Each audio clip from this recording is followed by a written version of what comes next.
Hey everybody, it's Norm from Tested, and welcome back to Projections, our VR and AR show, where this week I'm going to be talking about two games. One that's out right now that you can buy, and one that's coming out in about a month's time that I had a chance to play the latest build of. Let's talk about that first. The game is Phantom Covert Ops. I've been hearing a lot about this. It's an Oculus exclusive from developer Dreams, and it's a stealth action game in the vein of Metal Gear Solid or Splinter Cell, but in VR. And what makes this game unique, as you may have heard, is its locomotion mechanic. The whole game is designed for a seated experience because you, as the operative, explore the world in a kayak. Yes, a kayak. Now, hear me out, because it's a real novel concept, but the story goes you are infiltrating an old Russian base, and the Russian base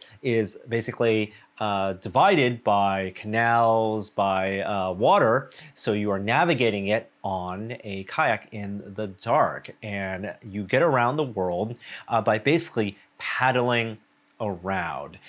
You are in a virtual kayak, seated, you have a pistol on you, a sniper rifle, ammo, SMG on your back, binoculars. Basically everything that you would need for an action game is accessible on this virtualized kayak, and you get around by paddling by holding the touch controllers. Now, Dreams, I think, did a really good job with simulating the paddling because you don't have to actually hold a real paddle. Like, it's a two-handed thing. You can use one hand, but if you think about how you're holding the controllers, you would normally have to hold a paddle like this or one hand like that and paddle back and forth.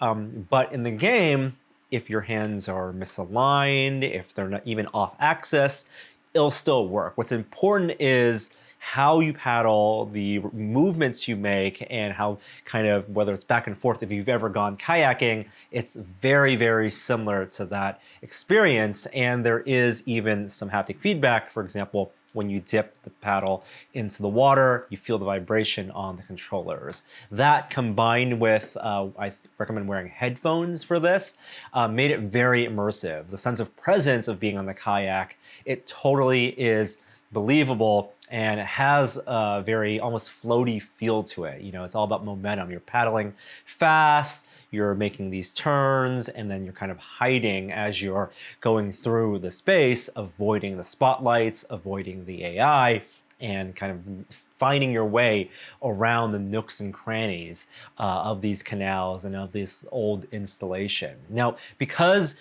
you're on a kayak, you have to be able to turn. Turning is like a big part of this game. And one of the things that I noticed immediately is it is a game that's going to take some VR legs, some VR sea legs almost, because while Dreams has done a bunch to try to make the game comfortable, including vignetting, if you're making these fast turns, and they don't do anything like roll you as a player, you know, you're still rolling your head as you move, and there's no rocking of the kayak. It's basically just lateral movement with some turning. That turning, that smooth turning, it's basically smooth locomotion, is gonna be uncomfortable, I think, for a lot of players, and including me. Now, the game's gonna come out on both the Rift and the Quest, and it will have cross-buy. Then the build that I was able to play was the desktop build, the Rift build. And I tried it with both the Rift as well as with a Quest headset via the link cable. So it wasn't running natively on the Quest, and I couldn't do more than 10 minutes at a time with the Quest via the link cable. It's just whether it was the added latency of the link cable or the compression, because it's kind of crushed black, it's all dark. It just wasn't comfortable at all. Now, thankfully, it will play natively on the Quest when it comes out, and that'll probably be the way if you have a Quest to play it rather than a link cable. And my experience was better playing on the Rift headset at a higher refresh rate. It was 80 hertz as opposed to 72 on the Quest, and didn't have any of those latency problems, but still, it was pushing the limits of even my sense of comfort, and I can do smooth locomotion. I can do smooth turning on first-person shooter games. There's something about this game that just made me feel nauseous by the end of the first of the 2 missions I was able to play. Now, that's not going to be the case for everyone, so it is going to be something that's at least, I think, worth trying, but we didn't have access in this preview build to all the comfort options, so I don't know what they would be able to do. I don't think they can add snap turning because that would feel awkward with the paddling. So much of it is about the acceleration, the deceleration, that kind of floatiness I was mentioning, because you're on water and you're kind of gliding into these hidden spots as you're obscured by foliage and remaining hidden. Now, there were definitely stretches of the game where I felt really in the zone and I was comfortable, and it was more about just hiding and observing the environment. I was looking to see where these AI soldiers were, where they were patrolling, putting on the binoculars and spotting them, finding places where I can distract them, and all of that was pretty fun. I wouldn't say the AI felt super intelligent. It was almost kind of like the best version of an interactive Pirates of the Caribbean ride where, I'm paddling and going through this water and watching them go through the routines and then timing ways and finding ways to basically puzzle solve out of these environments without being spotted. And there were a couple of times where I just went guns blazing and tried to shoot my way through. Didn't work well at all, died multiple times. I do think it's going to be something that's going to be worth looking into when it comes out. There's supposed to be a lot more game left beyond this build, and very clearly they're trying to go for the Metal Gear Solid vibe. I mean, they even got David Hayter to do some voice acting for it, but I'm not sure. I'm still waiting for that Splinter Cell analog in VR. I think that type of gameplay can work very well, that stealth cat and mouse hunting game. We've seen a lot of attempts at that genre in VR. And I'm not quite sure if Phantom Covert Ops is going to reach that point, but it comes out in June 25th, in a little over a month's time, and I'll be revisiting that when it does come out.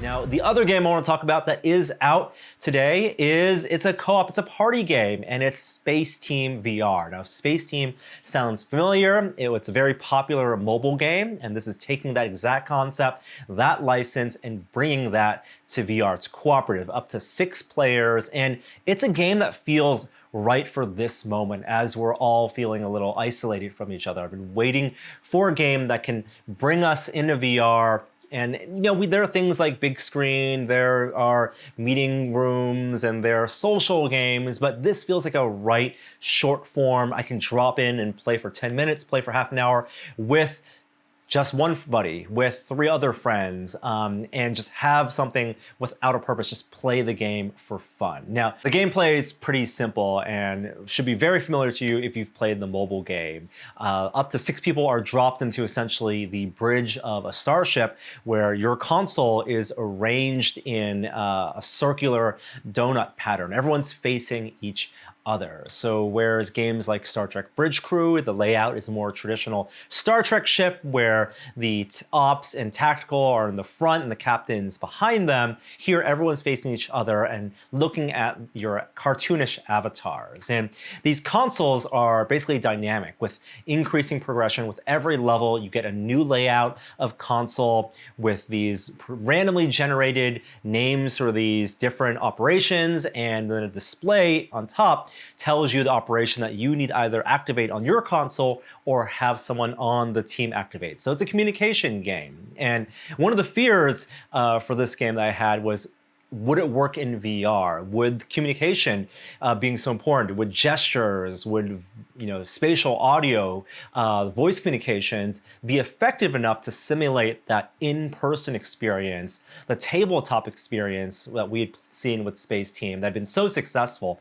with a party game with people sitting around a living room coffee table yelling at each other. And there was a lot of yelling at each other. I played in both a two-person game with just me and Jeremy, and that worked just fine. We were able to get pretty far and still required a lot of communication, a lot of figuring out how to communicate as they would throw these curveballs at you, distort your voice, drop some letters from the names of the things you need to read. A lot of the fun is in the trying to pronounce all these crazy science fiction, thingamabobs that they're putting on the consoles and putting on the screen. And I also played up with 4 people through other people with Will, Kishore, and Jeremy, and we played for I think about 20 minutes. It felt much longer than that, and it got really heated, a lot of talking over each other, but we naturally figured it out. We figured out a pace of how to signal to each other. Secrete the revolving half piston. Floppy just to 1. Secrete the revolving half piston. Enable the propeller. That's me. Enable the propeller. Varnish, please. Engage the pi arc ion clapper. Spin revolving half piston. Sector 14, nice job, us. While we were playing with friends, that definitely worked. I'm really curious how this is going to work when you jump into a server with a bunch of randos. And I do think if everyone's into it, if people are playing in the spirit of the game, you can have a lot of fun. But it's also the kind of game that if you just have a handful of people not playing for it, you can get a bit frustrated. But I do think it's one of those things we're going to go back to. There's so much replayability with all the levels being randomly generated, basically limitless levels, and cross-platform play on desktop on the Quest, and even on the mobile side if you want to have play in the same room, have someone on their phone along with someone in a VR headset. So Spaceteam VR, I would recommend that. That is out right now, and we'll again revisit Phantom Covert Ops in about a month's time when that gets finally released and we get a chance to see all the different comfort options for that game, because I still am very interested in how that plays out. But thanks for watching. That's projections for this week. We'll have more stuff next week. I'd love to know what you're playing in VR during this quarantine time. Hope you're staying safe, and I'll see you next time. Bye. Omega scale to 1. Stand to 7 and 1. Increase improbability shunter to 1. Stand to 7 and 1. Decrease pylon to 0. Kick the ball cock. Someone kick the ball cock. Synthetic injector. I got the ball Knuckle cock. to 4.